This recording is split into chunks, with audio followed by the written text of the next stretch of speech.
Hello hi മക്കളെ, eleven സൊല്യൂഷൻസിൻ്റെ മറ്റൊരു US വീഡിയോയിലേക്ക് എല്ലാവർക്കും സ്വാഗതം, വെൽക്കം. അപ്പോൾ കഴിഞ്ഞ ക്ലാസ്സിൽ നമ്മളൊരു റീഡിംഗ് കോംപ്രിഹെൻഷൻ ക്വസ്റ്റ്യൻ നോക്കിയിട്ടുണ്ടായിരുന്നു. ഇന്നത്തെ ഈ ഒരു വീഡിയോയിലും നമ്മൾ നോക്കാൻ പോകുന്നത് മറ്റൊരു റീഡിംഗ് കോംപ്രിഹെൻഷൻ ആണ്. കഴിഞ്ഞ വീഡിയോയിൽ ഞാൻ പറഞ്ഞ് അവസാനിപ്പിച്ചിട്ടുണ്ടായിരുന്നു, മറ്റൊരു റീഡിംഗ് കോംപ്രിഹെൻഷനുമായിട്ട് ഞാൻ നിങ്ങളുടെ മുമ്പിലേക്ക് വരുന്നു അല്ലേ.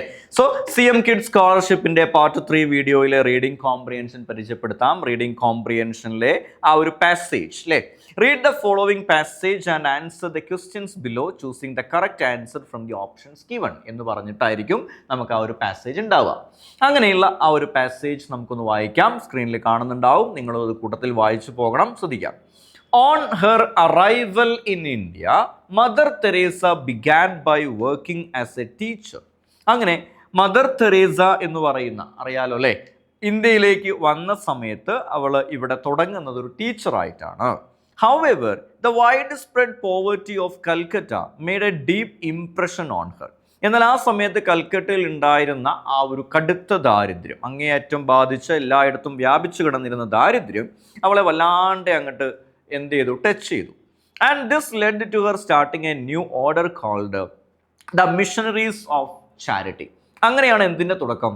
ദ മിഷണറീസ് ഓഫ് ചാരിറ്റി എന്ന് പറയുന്നതിൻ്റെ തുടക്കം.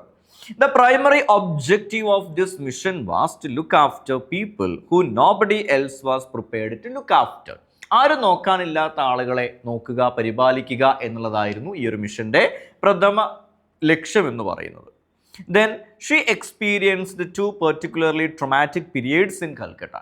അങ്ങനെയുള്ള സമയത്താണ് വളരെ ബുദ്ധിമുട്ടായിട്ടുള്ള, പ്രയാസപ്പെടുത്തുന്ന രണ്ട് പീരീഡുകളിലൂടെ കൽക്കട്ട നഗരം കടന്നു പോകുന്നത്. The first was the Bengal famine of 1943. അതിൽ ആദ്യത്തേത് 1943 ബംഗാൾ ഫാമൈൻ, ആ ഒരു സമയത്തെ വരൾച്ച.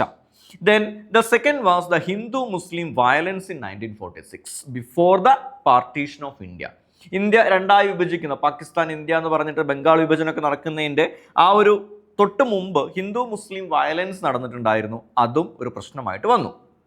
In 1948, she left the convent to live full-time among the poorest of Calcutta.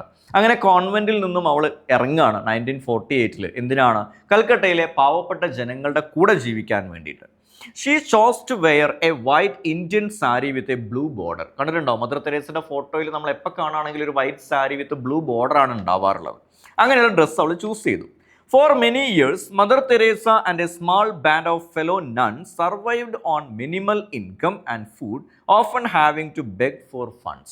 അങ്ങനെ മദർ തെരേസയോടൊപ്പം ഇറങ്ങി വന്ന നൺസ്, സന്യാസിമാരായിട്ടുള്ള കന്യാസ്ത്രീമാരായിട്ടുള്ള ആളുകൾ ഇവരോടൊപ്പം ചേർന്നിട്ട് ഫണ്ടൊക്കെ സ്വരൂപിക്കാൻ തുടങ്ങി. But slowly, her efforts with the poorest were noted and appreciated by the local community and Indian politicians. അങ്ങനെ പോകെ ഇവളെ ആദരിക്കുകയാണ്, അല്ലെങ്കിൽ ആ സമയത്തുണ്ടായിരുന്ന ലോക്കൽ കമ്മ്യൂണിറ്റികൾ, ഇന്ത്യൻ പൊളിറ്റീഷ്യൻസ് ഒക്കെ ഇതിനെ എന്ത് ചെയ്തു, ഒരുപാട് അപ്രിഷിയേറ്റ് ചെയ്തു, പ്രശംസിച്ചു എന്നൊക്കെ പറയുന്നു. അപ്പോൾ ഇങ്ങനെയുള്ളൊരു മദർ തെരേസയെ കുറിച്ചിട്ടുള്ളൊരു ചെറിയൊരു പാസേജ് ആണ് നമുക്ക് എന്ത് ചെയ്തിട്ടുള്ളത്, തന്നിട്ടുള്ളത്.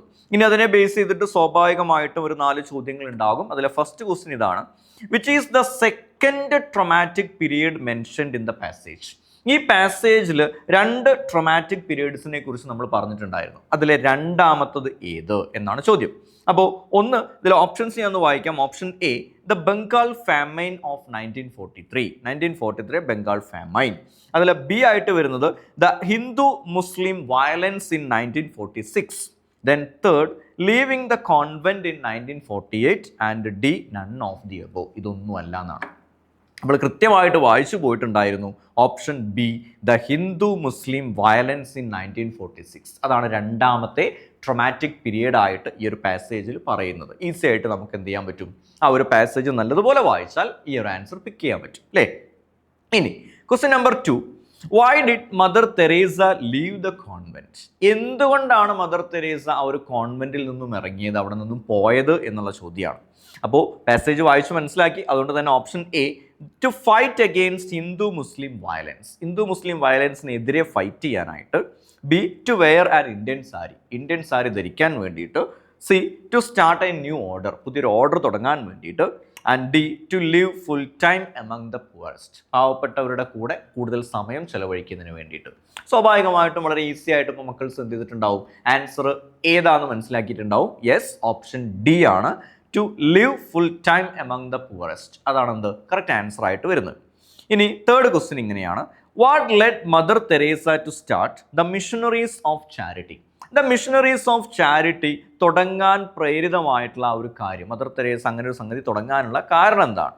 അവിടെ option A, to fight against trauma, to work as a teacher, to look after those who have no one to look after, ആരും ഇല്ലാത്തവരെ നോക്കാൻ വേണ്ടിയിട്ട്, to recover from the widespread poverty, അങ്ങേയറ്റം ബാധിച്ച ആ ഒരു ദാരിദ്ര്യത്തിൽ നിന്നും മറികടക്കാൻ വേണ്ടിയിട്ട്.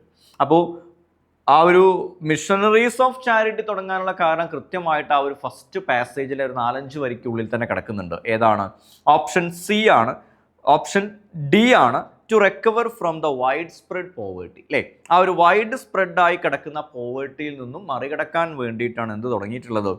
ആ ഒരു മിഷണറീസ് ഓഫ് ചാരിറ്റി തുടങ്ങിയിട്ടുള്ളത്. ആ ഒരു പാസേജിലേക്ക് വന്നാൽ തന്നെ നമുക്ക് കാണാനായിട്ട് സാധിക്കും, widespread poverty of Calcutta made a deep impression on her and this led to her starting a new order called the Missionaries of Charity എന്ന ആദ്യത്തെ 4 വരിക്കുള്ളിൽ തന്നെ അതിൻ്റെ ആൻസർ ഒളിഞ്ഞു കിടക്കുന്നുണ്ട്. ഇനി നാലാമത്തതിലേക്ക് വന്നു കഴിഞ്ഞാൽ, ലാസ്റ്റ് ക്വസ്റ്റിനിലേക്ക് വന്നു കഴിഞ്ഞാൽ, pick out the word that means to continue to live or exist in spite of danger or hardship. എല്ലാ പ്രയാസങ്ങളെയും ഡേഞ്ചറിനെയും മറികടന്നുകൊണ്ട് ജീവിച്ച് മുന്നോട്ട് പോവുക എന്നർത്ഥം വരുന്ന വേർഡ് എഴുതാനാണ് പറയുന്നത്. Option A survive, option B traumatic, option C appreciate, option D violence. എല്ലാ പ്രതിസന്ധികളെയും അതിജീവിച്ച് പോകുന്നതിന് നമ്മൾ പറയാറുള്ളത് സർവൈവ് എന്നുള്ളതാണ്. അപ്പോൾ കഴിഞ്ഞ വീഡിയോയിൽ നിങ്ങൾ കണ്ട റീഡിംഗ് കോംപ്രിഹെൻഷനിലും ഇപ്പം കണ്ട ഈ ഒരു റീഡിംഗ് കോംപ്രിഹെൻഷനിലും വൊക്കാബുലറി ബേസ്ഡ് ആയിട്ട് എന്തുണ്ട്? ഒരു ചോദ്യമുണ്ട്. അപ്പോൾ നല്ല രീതിയിൽ പുതിയ പുതിയ വാക്കുകളും അതിൻ്റെ ഇംഗ്ലീഷ് മീനിങ്ങും ഒക്കെ നമ്മൾ എന്ത് ചെയ്യണം? അറിഞ്ഞിരിക്കണം. എങ്കിലേ ഇങ്ങനെയുള്ള ചോദ്യങ്ങൾ നമുക്ക് എന്ത് ചെയ്യാൻ പറ്റൂ? ആൻസർ ചെയ്ത് പോകാൻ പറ്റൂ എന്നും കൂടി ഞാൻ ഓർമ്മിപ്പിക്കുകയാണ്. അപ്പോൾ റീഡിംഗ് കോംപ്രിഹെൻഷനിൽ പാസേജ് മാത്രമല്ല വരിക, പോയംസും വരും. പോയംസിലേക്ക് ഞാൻ കുറച്ച് കഴിഞ്ഞിട്ടായിരിക്കും, മെയിൻ ഗ്രാമർ ടോപ്പിക്സുകളൊന്ന് കവർ ചെയ്തതിന് ശേഷം ഞാൻ എന്തുമായിട്ട് വരും? പോയം ബേസ്ഡ് ആയിട്ടുള്ള ഇത്രയും റീഡിംഗ് കോംപ്രിഹെൻഷനുമായിട്ട് ഞാൻ നിങ്ങളുടെ മുമ്പിലേക്ക് വരും. So my dear students, this is all about in this video. Thank you so much and see you in the next video. Goodbye.